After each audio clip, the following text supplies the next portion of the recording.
BJPയുടെ ഒളിഞ്ഞും തെളിഞ്ഞും ഒരുപക്ഷെ മോഹൻലാലിനെ പോലെ ഒരു വലിയ നടനെതിരെ വരാനുള്ള ധൈര്യക്കുറവ് കൊണ്ട് ഒളിഞ്ഞും തെളിഞ്ഞും BJPയുടെ ഔദ്യോഗിക ഭാവമില്ലാതെ പല ഘട്ടങ്ങളിലും അത് പൊളിഞ്ഞു വീണു. എന്താണ് ലഫ്റ്റനന്റ് കേണൽ പദവി എടുക്കണമെന്നൊക്കെ BJPയുടെ വക്താക്കൾ തന്നെ ഫേസ്ബുക്ക് പോസ്റ്റ് ഇട്ടു. പക്ഷേ എങ്കിൽ പോലും BJP ഔദ്യോഗികമായി ഇല്ല എന്നൊരു ധാരണ വരുത്തിയിട്ട് ഈ സോഷ്യൽ മീഡിയയിലെ ആക്രമണം മുഴുവൻ BJPയുമായി ബന്ധപ്പെട്ടുള്ളവർ തന്നെയാണ് ചെയ്തിട്ടുള്ളത്. അതിൻ്റെ പിന്നിൽ RSSും BJPയും ആണെന്ന് വ്യക്തമാകുന്ന ഘട്ടമാണ്.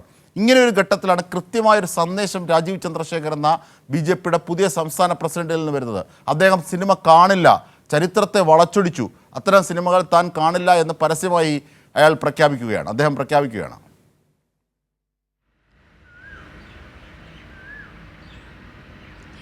രാജീവ് ചന്ദ്രശേഖർ അദ്ദേഹത്തിൻ്റെ ഫേസ്ബുക്ക് പോസ്റ്റിൽ ചൂണ്ടിക്കാണിക്കുന്ന ചില വിവരങ്ങളുണ്ട്. അതിലൊന്നെന്ന് പറയുന്നത് താൻ ലൂസിഫറിൻ്റെ 2ാം ഭാഗം എന്ന നിലയ്ക്കാണ് എമ്പുരാൻ കാണണമെന്ന് വിചാരിച്ചിട്ടുള്ളത്. എന്നാൽ ഇപ്പോൾ വരുന്ന പ്രതികരണങ്ങളുടെയൊക്കെ അടിസ്ഥാനത്തിൽ ആ സിനിമ താൻ കാണില്ല. ആ സിനിമയിൽ പറഞ്ഞിട്ടുള്ളതെല്ലാം സത്യങ്ങളല്ല, ചരിത്രത്തെ വളച്ചൊടിക്കുകയും സത്യത്തെ വളച്ചൊടിക്കുകയും ചെയ്യുന്ന നീക്കങ്ങളാണ് ഈ സിനിമയിൽ ഉണ്ടായിട്ടുള്ളത് എന്ന് കൃത്യമായും രാജീവ് ചന്ദ്രശേഖർ, അതായത് സംസ്ഥാന BJP അധ്യക്ഷൻ കൂടി ഫേസ്ബുക്ക് പോസ്റ്റിലൂടെ പറഞ്ഞിരിക്കുകയാണ്. അതിൽ മറ്റൊരു കാര്യം ചൂണ്ടിക്കാണിക്കുന്നത് ഈ സിനിമയ്ക്കെതിരെ രംഗത്ത് വന്നിട്ടുള്ളത് അല്ലെങ്കിൽ 17 ഭാഗങ്ങൾ കട്ട് ചെയ്യണമെന്നുള്ള തരത്തിലേക്ക് റീസെൻസറിങ് അടക്കം നടത്തണമെന്ന പ്രതികരണവുമായി വന്നിട്ടുള്ളത് മോഹൻലാൽ ആരാധകരും പ്രേക്ഷകരുമാണ് എന്നുള്ള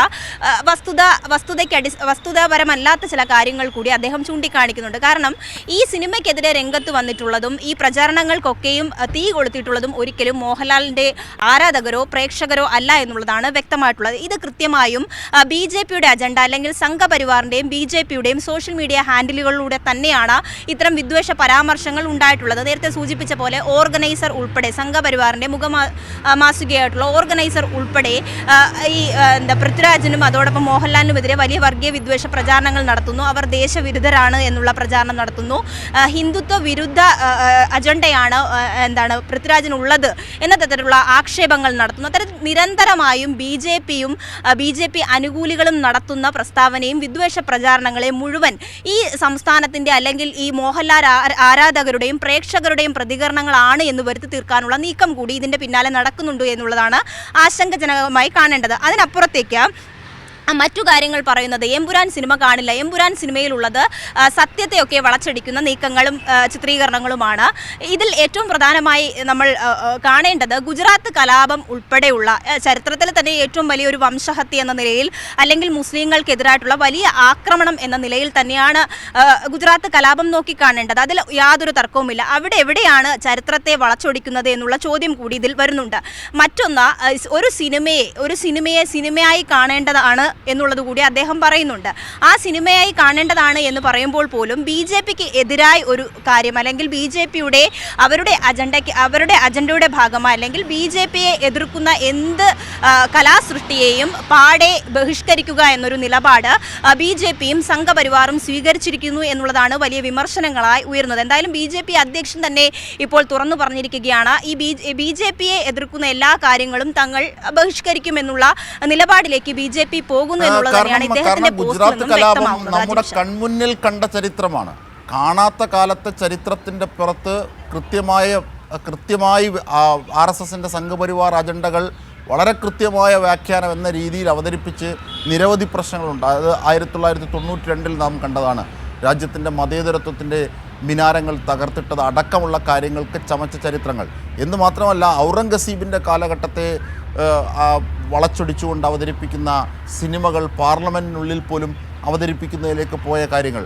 അപ്പോൾ ഇങ്ങനെയൊക്കെ ചരിത്രത്തെ, നാം കാണാത്ത പഴയകാല ചരിത്രത്തെ RSS അവരുടേതായ രീതിയിൽ അതാണ് കൃത്യം എന്ന അർത്ഥത്തിൽ വ്യാഖ്യാനിച്ച് ഒരു പ്രൊപ്പഗണ്ട സൃഷ്ടിക്കുന്ന ഘട്ടത്തിലാണ് നാം കണ്ട കാലത്തെ ചരിത്രത്തെ, ഗുജറാത്ത് കലാപം എന്ന ചരിത്രത്തെ, അതിൻ്റെ ആസൂത്രകരെ സംബന്ധിച്ച് പരാമർശിക്കുമ്പോൾ അത് ചരിത്രത്തെ വളച്ചൊടിച്ചു എന്ന് പറയുന്നത്. ഇതൊക്കെയാണ് ഇതിലെ വിരോധാഭാസം. സ്വാതി,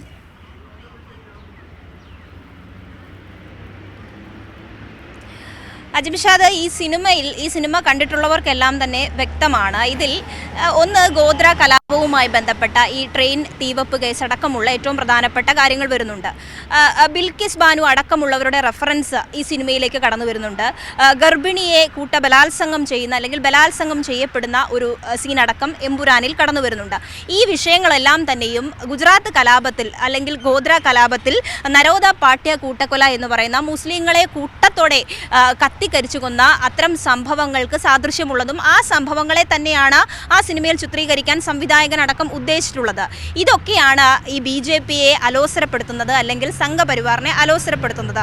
ഗോദ്ര കൂട്ടക്കൊലപാതക കേസുമായി ബന്ധപ്പെട്ട് തന്നെ ഈ തീവപ്പ് കേസുമായി ബന്ധപ്പെട്ട് തന്നെ അതിൽ ഹിന്ദു തീവ്രവാദി ബജറംഗി എന്ന് പറയുന്ന ആളെ ഈ സിനിമയിലേക്ക് അവതരിപ്പിക്കുന്നുണ്ട്.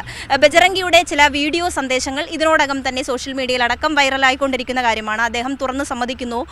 മറ്റേ BBC-യുടെ ഡോക്യുമെൻ്ററിയിലടക്കം ഈ ഗുജറാത്ത് കലാപവുമായി ബന്ധപ്പെട്ട BJP സർക്കാർ അന്ന് മുഖ്യമന്ത്രിയായിരുന്ന നരേന്ദ്രമോദി ഉൾപ്പെടെ ഈ കാര്യത്തിൽ അല്ലെങ്കിൽ ഈ ഗുജറാത്ത് കലാപ കേസിൽ എങ്ങനെയാണ് ഇടപെട്ടിട്ടുള്ളത്. മറ്റൊന്ന്, ഈ ബജറംഗി എന്ന് പറയുന്ന ഹിന്ദു തീവ്രവാദി ഈ ഗുജറാത്ത് കലാപവുമായി ബന്ധപ്പെട്ട് നരേന്ദ്രമോദി നിർദ്ദേശം നൽകിയിട്ടുണ്ടെന്നും ഇനിയും മുസ്ലിങ്ങളെ താൻ കൊല്ലാൻ തയ്യാറാണെന്നും മുസ്ലിങ്ങളെ അന്ന് കൂട്ടമായി കൊന്നൊടുക്കിയതിനു ശേഷം താൻ സുഖമായി വന്നു കിടന്നാണ് ഉറങ്ങിയത് എന്നടക്കമുള്ള പ്രതികരണങ്ങൾ ഒരു മാധ്യമത്തിനോട് തുറന്നു പറയുന്ന ദൃശ്യങ്ങളും ഇതിനോടകം പുറത്തു വന്നിട്ടുണ്ട്. അപ്പോൾ ബജറംഗി എന്ന് പറയുന്ന കഥാപാത്രത്തെയും BJPക്ക് വലിയ തരത്തിൽ നോവുന്നുണ്ട്. ഇപ്പോൾ ഈ സെൻസറിങ് അല്ലെങ്കിൽ 17 ഭാഗം സെൻസർ ചെയ്ത് കളയുമെന്ന് പറയുമ്പോൾ ബജറംഗി എന്ന കഥാപാത്രത്തിന്റെ പേര് മാറ്റണമെന്ന ആവശ്യം കൂടിയാണ് ചിത്രങ്ങളടക്കം പഴയകാല ചിത്രങ്ങളടക്കം ഇപ്പോൾ സോഷ്യൽ മീഡിയയിൽ പ്രചരിക്കുന്നുണ്ട്. അപ്പോൾ ഇങ്ങനെയൊക്കെയുള്ളൊരു പശ്ചാത്തലം അവിടെ ഉണ്ട്. സ്വാതി, എന്തായിരുന്നാലും സ്വാതിയാണ് വിവരങ്ങൾ നൽകിയത്.